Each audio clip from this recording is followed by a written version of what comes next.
Hey guys, today in Art Club with Miss Burford, we're going to be creating a watercolour poppy picture.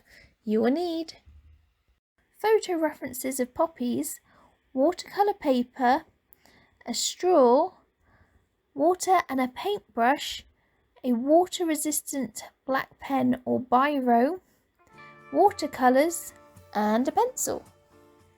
We're going to start our picture using a pencil so that if we make any mistakes we can rub them out, but using your pictures of poppies as references, you are going to fill your page with different shaped poppies.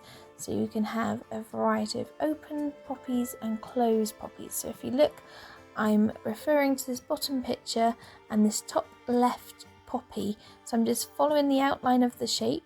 I'm not adding any details at the moment, I'm literally just doing the outline shape and then going to add the stalk. I then chose some other poppies that I like the look of, so I used this top picture. So I used some more open poppies so you can see the inside of it, and also some, I can't think of the word, what they're called when they're still seeds and they're not open yet. Seed pods. I also added in some droopy seed pods into my picture, and I just filled the page as much as I thought looked right to me. So you may have more poppies than me, you may have one or two poppies, but for me I ended up doing them at an angle. I chose to do my picture portrait, but you may like to do a landscape picture and do a whole poppy field and have some larger poppies at the top and some smaller ones at the bottom. The main focus of this activity is to look at the shapes of poppies, that they're all slightly different because the layers of petals may get a bit battered in the wind and they may be sticking up in other places, whereas other poppies may be smooth all the way around. They're all different.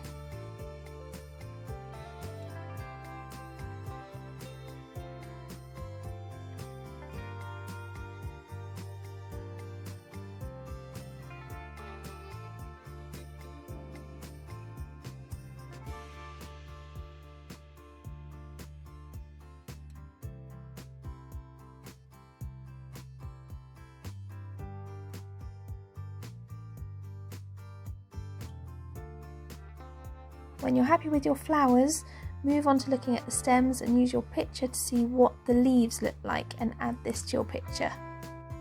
At this point, if you're happy with your picture and how it's looking so far, you can then go in with a black pen, go round the outlines that you've already done, but at this point we're also going to add some detail. So I start off by going around my outlines, and then I look at what poppy I drew that outline from and look at where there are shadows and highlights. So if you look, the centre of the base of this poppy is a lot darker, so I just use my pen to add some scribbles, and I just use that pen again to add some details around the edges where you can see there's some shadows.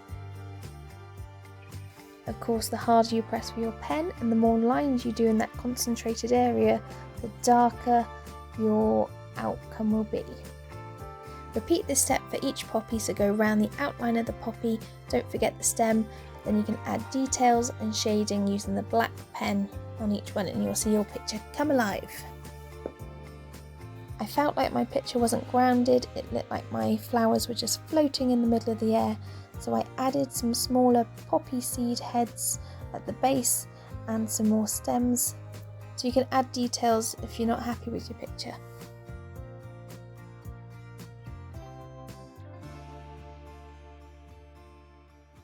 Now my favourite part is adding the watercolour, so the best thing to do is to get a tray of watercolour for this, and you want them to be quite watery but also pigmented, so try and add water to your colour, add it to the tray, add water, add it to the colour, add it to your mixing tray, keep repeating this until you've got enough of your colour that you need, but also you need it to still be quite wet. When your paint is watery enough but also still holding its colour, you can add it to your first poppy. So we're going to do one poppy at a time. So I added some of the red to the centre where there's a lot of detail because I wanted a colour explosion coming out the centre of my flower. So just add quite a lot of paint to that middle bit.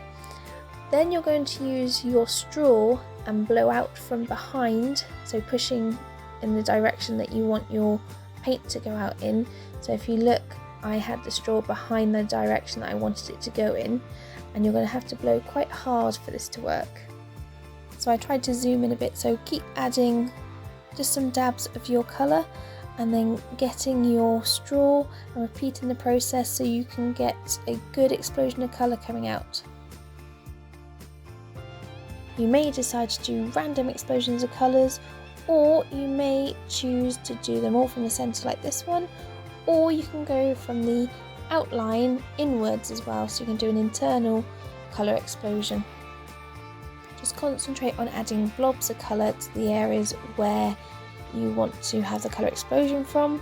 You don't want to fill the whole poppy, otherwise you won't get this effect. There is also nothing stopping you from doing this effect in the background and keeping your poppies pure white, or going around the outline of your poppies and doing an explosion outwards, so none of your poppy is filled with colour. You can choose whether to add colour to your seed pods. I chose not to, and then using a green I just splattered that in areas where it's near the stem. You may decide to paint your stems properly, or you may just splatter like this, but I added a little bit of watercolour at the base of my picture, again just to help ground my picture. What does this picture symbolise to you? Does it show explosions? Does it show the lives that were lost on the day? Have a little think. If you enjoyed this video, give it a thumbs up and subscribe for more art lessons like this each week, and other art related content every now and then. See you next week for more Art Club with Miss Burford.